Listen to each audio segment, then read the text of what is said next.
नमस्कार छात्रों, स्वागत है आपका मेरे YouTube channel Datta reading point में। आज हम डिस्कस करेंगे 12th class political science chapter number 3 Bharat की विदेशी नीति के MCQ क्वेश्चन जो कि आपके प्री बोर्ड एग्जाम में पूछे जाएंगे। इससे पहले हम 5 चैप्टर कर चुके हैं, ये हमारा लास्ट चैप्टर है।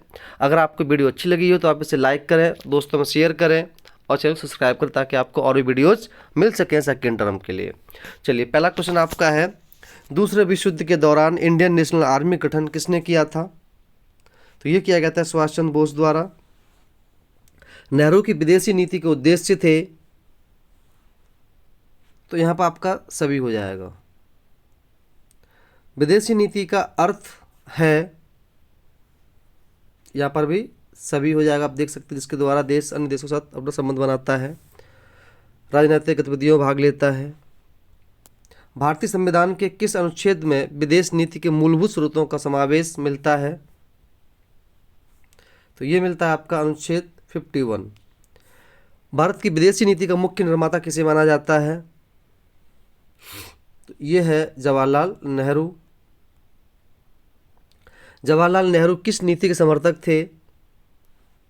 तो ये गुटनिरपेक्ष नीति के समर्थक थे। गुटनिरपेक्ष से तात्पर्य है किसी भी शक्ति के साथ में शामिल नहीं होना। पहला गुटनिरपेक्ष सम्मेलन कहाँ हुआ था? तो ये हुआ था बेलग्रेड में। गुटनिरपेक्षता की नींव किस सम्मेलन में पड़ी? तो ये थी बांडुंग सम्मेलन। शीत युद्ध के काल में भारत किस गुट का विरोधी था? तो ये अमेरिका कह सकते हैं हम। शीत युद्ध काल के बाद भारत ने क्या निर्णय करने का फैसला किया? अर्थव्यवस्था को उदारीकरण और वैश्विक से जुड़ने का कार्य। हाल ही के वर्षों में भारत अमेरिकी संबंधों के बीच एक नई बात क्या उभरी है? तो ये दोनों ही बातें हैं, अनिवासी भारतीयों से प्रौद्योगिकी से। भारत और अमेरिका ने संयुक्त रूप से उच्च तकनीकी सहयोग समूह कब बनाया? तो ये 2002 में। भारत संयुक्त राज्य अमेरिका असैन्य परमाणु सहयोग समझौता पर हस्ताक्षर कब किए गए? तो ये 2 मार्च 2006। भारत किस देश के जनमानस का अंश है? रूस। रूस और भारत का क्या सपना है? बहुध्रुवीय विश्व का। भारत और रूस के बीच कितने द्विपक्षीय दस्तावेजों पर हस्ताक्षर हुए हैं? 80। चीन के स्वतंत्र होने के बाद चीन की प्रथम कम्युनिस्ट सरकार को मान्यता देने वाला प्रथम देश कौन सा था? तो ये भारत ही था। भारत चीन द्वारा पंचशील के सिद्धांत की घोषणा कब की गई? 29 अप्रैल 1954 को। पंचशील समझौता किन दो देशों के मध्य हुआ? तो भारत और चीन के बीच में। भारत तथा चीन के बीच तनाव का मुख्य कारण क्या था? सीमा विवाद।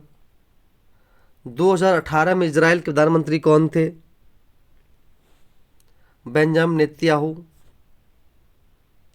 भारत के प्रधानमंत्री मोदी ने इजराइल की यात्रा कब की? 2017। सॉरी। प्रथम प्रयोग नहीं किस देश की परमाणु नीति? ये भारत की है। निम्न वाक्यों में से गलत वाक्य बताइए। तो यह है कि 1971 की शांति और मैत्री संधि संयुक्त राज्य अमेरिका से भारत की निकटता के परिणाम थी। भारत ने 1974 और डैश में परमाणु परीक्षण किए 1998 में। भारत व्यापक परमाणु प्रतिबंध संधि और परमाणु अप्रसार संधि जैसी भेदभावपूर्ण और अन्यायपूर्ण संधियों का विरोध करता है। नाभिकीय में चीन ने तिब्बत पर नियंत्रण कर लिया। 1950 को।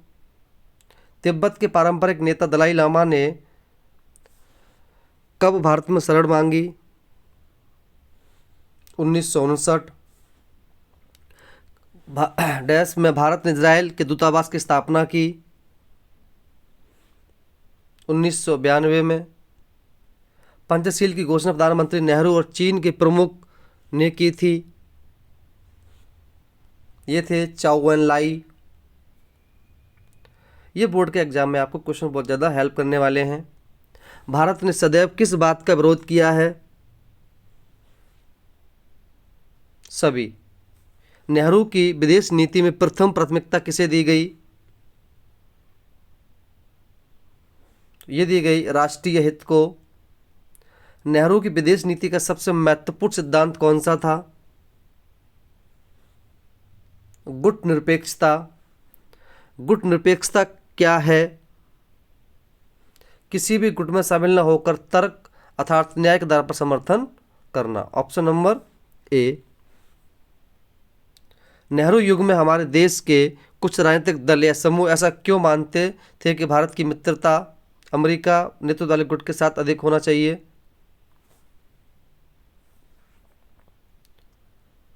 ए और बी दोनों। अमेरिका खेमे की प्रतिष्ठा लोकतंत्र में हिमायती रूप में थी और अमेरिका पूंजीवादी प्रणाली को नुकसान करता था। संप्रभुता का सम्मान संबंधी लक्ष्य की प्रतिध्वनि राज्य के नीति निर्देश सिद्धांतों में से कैसे सुनाई देती है? सॉरी, ये आपको हो जाएगा ऑप्शन नंबर ए। भारत संविधान का अनुच्छेद 51 में अंतर्राष्ट्रीय शांति सुरक्षा के बढ़ावे की बात द्वारा। जवाहरलाल नेहरू ने भारत की विदेश नीति के उद्देश्यों को घोषित किया? 7 दिसंबर 1946। पाकिस्तान ने भारत के गुजरात राज्य के कच्छ के रण पर हमला कब किया था? 1965। जवाहरलाल नेहरू और अयूब खान ने सिंधु नदी जल संधि पर हस्ताक्षर कब किए? 1960 में। शिमला समझौता कब हुआ था? ये 3 जुलाई 1972 को हुआ। बांग्लादेश एक स्वतंत्र देश कब बना? 1971 को। 1973 में किसने नेपाल की यात्रा की? इंदिरा गांधी। शीत युद्ध के दौरान भारत का मित्र देश कौन था? सोवियत रूस। भारत और अमेरिका में कौन सी प्रणाली लागू है? तो यह लोकतांत्रिक। मैकमोहन सीमा रेखा क्या है? भारत और चीन की सीमा रेखा को कहा जाता है। भारत चीन युद्ध कब हुआ था? तो 1962 में। भारत चीन युद्ध का सबसे महत्वपूर्ण कारण क्या था? तिब्बत की समस्या। भारत को चीन के हाथों हार का सामना क्यों करना पड़ा? तो इसका जो आंसर हो जाएगा वो हो जाएगा आपका ए और बी दोनों। भारत युद्ध के लिए तैयार नहीं था और भारत की सैन्य शक्ति कमजोर भी थी। भारत इजराइल के बीच संबंधों का सुदृढ़ता कब आई? 1996 से 1998 में।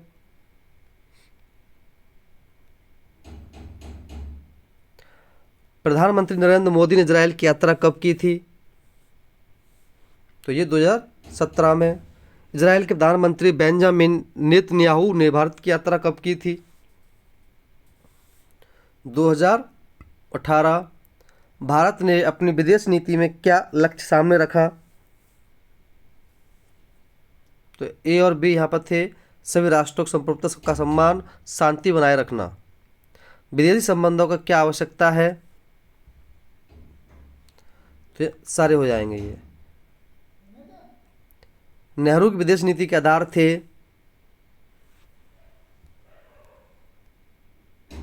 तो यहाँ पर ये भी सभी हो जाएगा।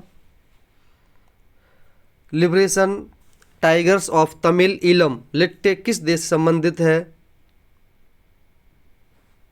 तो ये श्रीलंका। भारतीय शांति सेना श्रीलंका कब गई थी? 1987। भारतीय शांति सेना को श्रीलंका से वापस कब बुलाया गया? 1990। भारत म्यांमार के बीच संबंधों की मजबूती कब आई? 90 के बाद। भारत प्रधानमंत्री नरेंद्र मोदी द्वारा म्यांमार का दौरा कब किया गया? तो ये 2017। भारत का कौन सा राज्य म्यांमार को छूता है?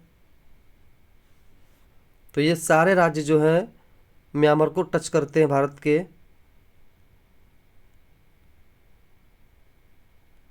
अरुणाचल प्रदेश, नागालैंड, मिजोरम तो सभी हो जाएगा। भारत पाकिस्तान युद्ध कब हुआ था?